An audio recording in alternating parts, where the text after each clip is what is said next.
So hello everyone, myself Advocate Gautam Arswal, Associate with Dialyzy. Welcome to Dialyzy. Today in this video, I'm gonna cover up, commercial disputes and its specified value. So let's start this discussion without any further delay.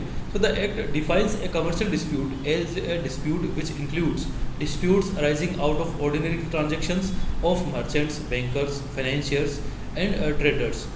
Export and import of merchandise of or services, and the issues relating to admiralty and maritime law, agreements of the franchise, license agreements, joint venture agreements, shareholders agreements, and carries of goods, intellectual property rights, insurance, etc.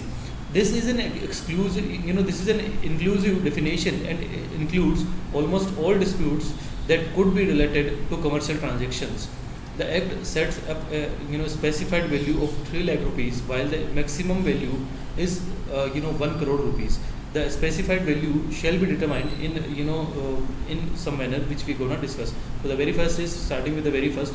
When the case is is for the recovery of money, the amount sought to be recovered, including the interest, if any, computed up to the computed up to the date of the filing of the case, shall be taken into account.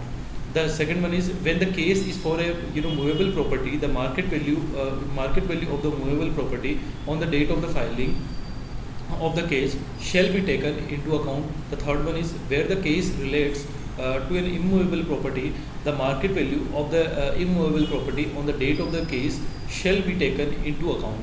The fourth one is where the case relates to any other tangible right, the market value of the said right as estimated by the plaintiff shall be taken into account. In the event of a counterclaim, the value of the subject matter shall be taken into account. So that's all about our discussion. See you on the next video with some more information.